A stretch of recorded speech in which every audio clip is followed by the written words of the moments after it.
If you are just joining us for the very first time this month, let's bring you up to speed. Leading up to Christmas Eve, we've been in this teaching series exploring a particular idea, the idea of the worries around having enough and the worries that it stirs, the scarcity that it brings up that we think leads to greed.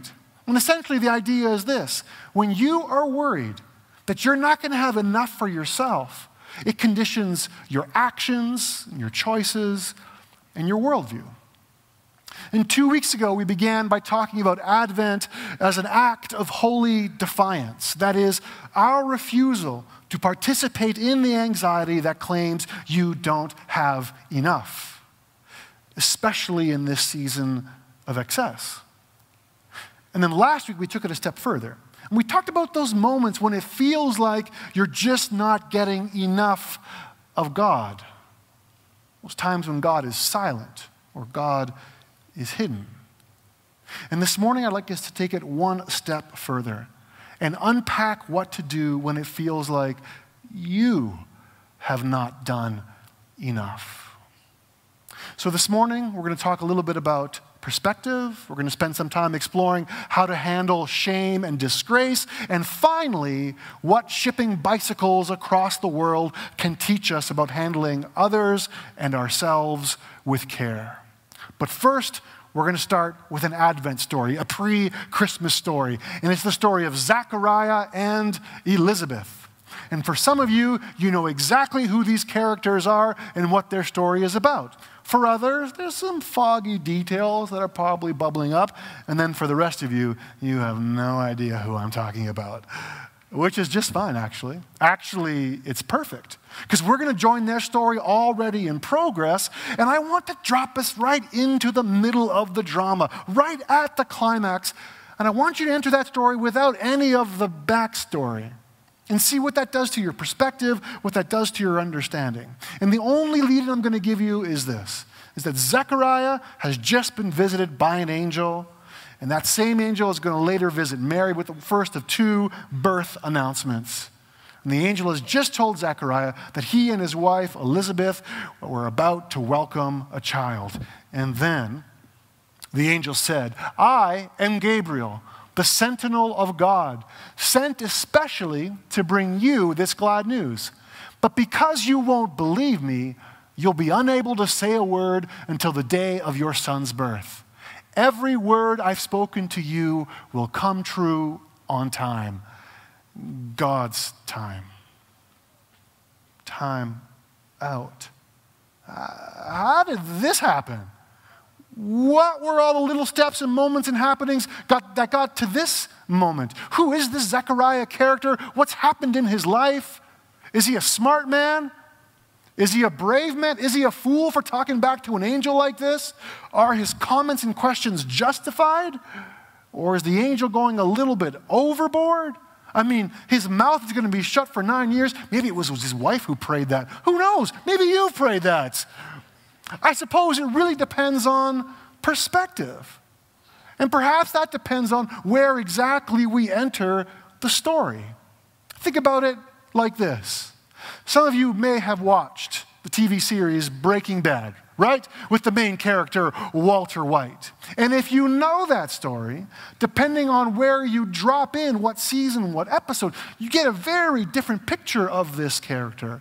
Who Walter White is or was or turned out to be really depends on where you land in the story. For those of us who have watched it, you know that evolution of that character from the first episode to the last. Well, it is unexpected to say the least. But all along the lines, there is one small step that leads to another small step that brings him from here all the way to here. So maybe that's something that we need to keep in mind before we judge Zechariah in his story. How did he get from here to here? What were those little tiny steps along the way that made that journey possible? Now, then again, maybe the story of Zechariah actually depends on who's telling the story. Think of it like this. Many of you have been told, or perhaps you've even said it to your kids, you know that old school children's fairy tale? It's the story about the big bad wolf and the three little pigs.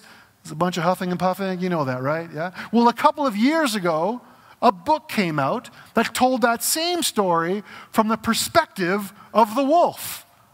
And that changed the story completely. This is the wolf's play. The wolf claims that he is the victim in this story.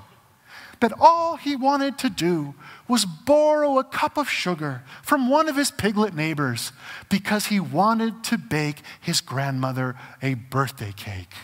That's all he wanted to do. And how dare those pigs? Huffing and puffing, that didn't happen. What actually happened was the wolf was under the weather.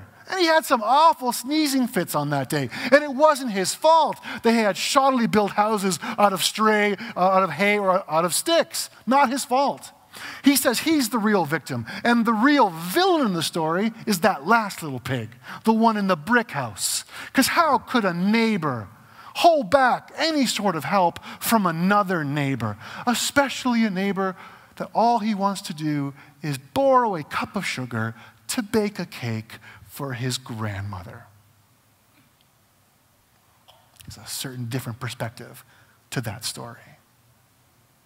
So that maybe like our story of Zechariah, maybe if it was told in a different perspective, maybe if it was Zechariah who recorded it, like we would hear it and see it in a different way. But then again, maybe we're also missing one piece. Maybe that piece that we're actually missing here is the backstory. Think about it like this. Maybe some of you have seen the film The Joker. It's in theaters now. No spoilers here. Don't worry. But if you are aware of the Batman story, you're usually aware of the Batman story from Bruce Wayne's perspective, right? What happened to him as a kid, how he became the Caped Crusader, and why in the 1960s he wore those tights on TV that were not appropriate for TV. We know that story. That's familiar to us.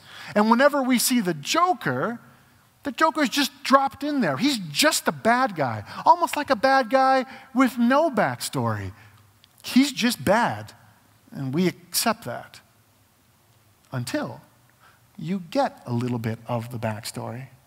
And then it all makes sense as to why the Joker has a little bit of a chip on his shoulder. Which actually leads us back to Zechariah and then circles back to you and I. Because we often judge others based on what's happening right now, like in their present, in our present, without taking any consideration of where people are at in their stories, without taking any consideration of perspective, without knowing the backstory. It's very easy for us to write others off. So then maybe the challenge for us here this morning is this. Consider the backstory. It is very easy for you and I to write off Zechariah when we only know a little sliver of his story. And it's very easy for us to do the same to others when we only experience them in their present dysfunction. So then perhaps this season, especially as you spend time visiting more people than you care to visit, or perhaps visiting with people that you don't quite care for, instead of writing them off when they rub you the wrong way, when they're not very kind, when their politics drive you up the wall, consider their backstory and what it would be like if we considered that backstory and how it would change how we handle one another. I wonder if that would even change our perspective on Zechariah. What would it be like if we knew his backstory? Well, let me tell you. Here it is. During the rule of Herod, king of Judea, there was a priest assigned service in the regiment of Abijah. His name was Zechariah. His wife was descended from the daughters of Aaron. Her name was Elizabeth. And together they lived honorably before God, careful in keeping to the ways of the commandments and enjoying a clear conscience before God. But they were childless because Elizabeth could never conceive, and now they were quite old. So we get a little bit of a backstory on these two characters, and we also get a very curious opening to the Gospel of Luke. Because the Gospel of Luke doesn't quite open like the rest of the Gospels. It doesn't quite start like the others. You see, Matthew starts with this grand lineage of Jesus. He drops names, all the heavy hitters, a who's who of the royal lineage, and he validates who Jesus is by telling us who Jesus came from. That's Matthew. Then there's Mark. Mark opens with a blistering indictment on the powers in charge. And for Mark, Jesus enters the scene kicking you-know-what and taking names. And then we've got John. The gospel writer John locates Jesus at the birth of the world. For John, Jesus is before everything. Jesus is not bound by the constructs of time. And then we have Luke, who just appears to stumble in. Zechariah and Elizabeth are merely bit players in a larger narrative, and Luke limps in with this story of shame and disgrace. This opening isn't quite like the others. And with this short little backstory of Zechariah and Elizabeth, what we can gather right off the top is this: that they had suffered indignity their entire married lives. They had followed all the rules. They had done all that was required. They had done enough. But still, they were barren. Still, they had no children. And this was a big deal in their time and in their culture, and here's why. If you were childless in that era, it was seen or understood as a judgment of God. God's displeasure was on you, which we know is not true, and they weren't blameless. They had done enough, but you know how people are. They can't have kids. We've got to figure out what's going on in their world. There must be some sort of hidden sin there somewhere. We can dig that up. You know, there's a bit of gossip. You know, tongues are wagging, trying to figure out what is exactly wrong with Zechariah and Elizabeth. Now, beyond that, they're old now, which means the plumbing just doesn't work like it used to. So it's just not going to happen. And if that internal and external shame wasn't enough, there was one more layer of disappointment that they had to live with, and it was this: Zechariah and Elizabeth thought and believed they were already dead. Because you see, in that time, ancient Israel's understanding of life after death, it lacked shape, it lacked clarity, and the commonly held belief was this: that you would live on within your kids. And on top of that, this was also tied to God's promises, your hope for a free and fulfilled Israel. So Zechariah, he is located 5 centuries after Babylonian captivity, but he's also living in a time of Roman oppression. So for him, there's 2 strikes. He's never seen or felt God's promises come true. So not only is his name not going to live on, not only is he going to be forgotten, but he will not be a part of God's promised resolution and redemption. So for all intents and purposes, Zechariah and Elizabeth were already dead. So then, to be forgotten is one thing. To be remembered with disgrace is another. So maybe the story of Zechariah and Elizabeth hits close home for you this morning. There's what life is supposed to look like, and then what you got. Will I be forgotten? Will part of me live on? Will I actually get to be a part of God's future promises, the ones I've been hoping for, the ones I've been praying for? Or will I be remembered in disgrace? Will my failures override any of the good that I have ever done? And when you sit in that spot long enough, all of a sudden you start to stew and ask yourself the question, have I done enough? Or perhaps for you it's a bit more forceful. Haven't I done enough? And if that is where you find yourself this morning, allow me to offer you this encouragement: that it has never been about how much or how little you've done. The gospel writer Luke limps into this story of Jesus with the story of two old people who did their best but still came up short. Or at least that's what it looks like. But we know their childlessness had nothing to do with their lack of performance. And perhaps some of you need to hear that very thing this morning. Whether you are an overachiever or if you've made more mistakes than you can remember, your value has nothing to do with your performance in life. Your worth, hear me out, your worth has nothing to do with your usefulness.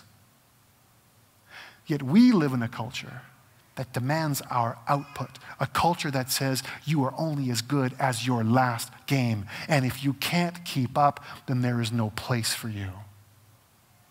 But that is not, my friends, how Jesus runs the world. Luke's version of the story of Jesus starts with people who were flawless, yet still failed. And for some of you, that might be your entry point as well. Whether you've been perfect or not does not matter. You are loved and redeemed and included because of who Jesus is and because of what Jesus has done. Your life is not a performance that's being graded. Your life is actually a gift for you to enjoy and to use for good.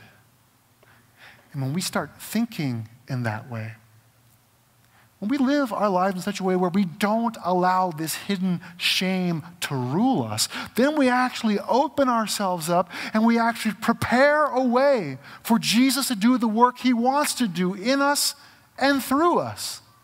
Kind of like John the Baptist and how John the Baptist paved the way for Jesus to do his good work. Now, who's John the Baptist? We do not have time for that this morning. However, you do know his dad. Then Zechariah was filled with the Holy Spirit and prophesied, "Blessed be the Lord, the God of Israel. He came and set his people free. He set the power of salvation in the center of our lives and in the very house of David, his servant, just as he promised long ago through the preaching of his holy prophets. Deliverance from our enemies and every hateful hand, mercy to our fathers as he remembers to do what he said he'd do, that he swore to our father Abraham, a clean rescue from the enemy camp, so we can worship him without a care in the world, made holy before him as long as we live. And you, my child, prophet of the highest, will go ahead of the master to prepare his way, present the offer of salvation to his people, the forgiveness of their sins. Through the heartfelt mercies of our God, God's sunrise will break in upon us, shining on those in the darkness, those sitting in the shadow of death, then showing us the way, one foot at a time, down the path of peace." And so the child grew up, healthy and spirited. He lived out in the desert until the day he made his prophetic debut in Israel.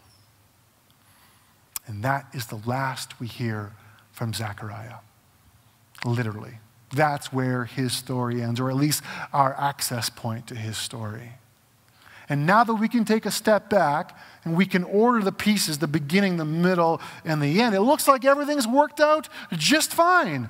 Unless you know the ending of the story of John the Baptist, but we're not talking about that today. So we can look at this story and some of us might think, wow, everything worked out. Fantastic. Isn't that so great? Is that what the story is telling us? I'm not sure. I'm not sure if the story is saying, don't worry, your life might be rough now, but later you're going to get your Hollywood ending. It'll be sweet and syrupy and perfect. For some of you, it might work out that way. For others, it might not. This is not what this story is telling us.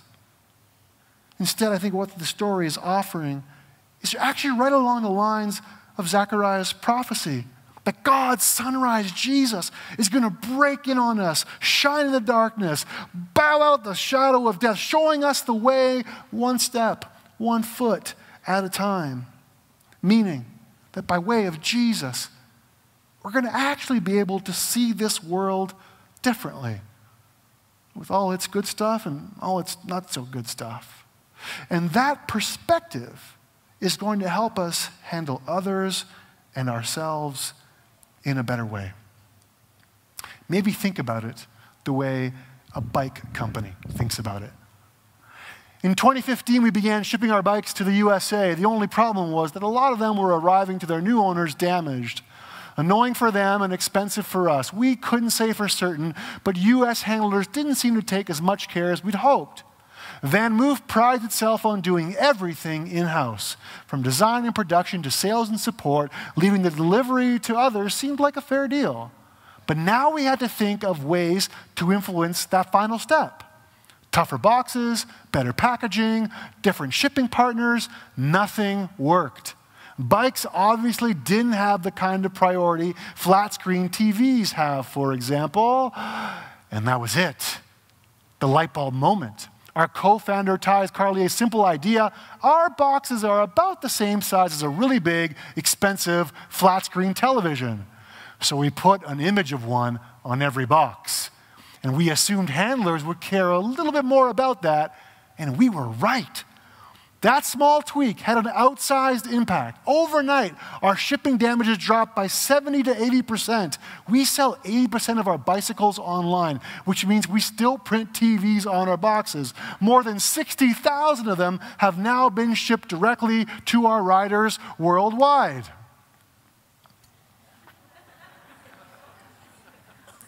Right?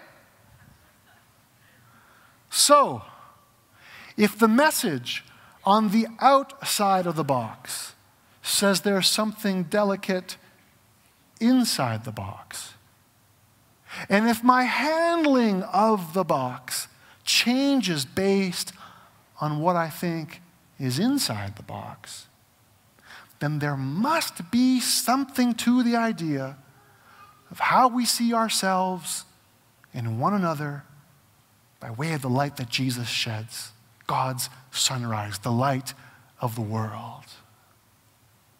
So then if we recognize our worth, if we value others not in what they bring, but in who they are as divine works, then we will handle ourselves and others and our kids with great care. Care that is deserved, but not deserved because of our performance, but deserving because God delights in us. For the glory of God is a human being fully alive. So, my friends, as you roll into this coming week, will you remember to consider the backstory of others? Will you remember that your life is not a performance? And will you handle others and yourself with great care? You need to know that God thinks you're incredible. And when you realize that, you will also realize that you are more than enough.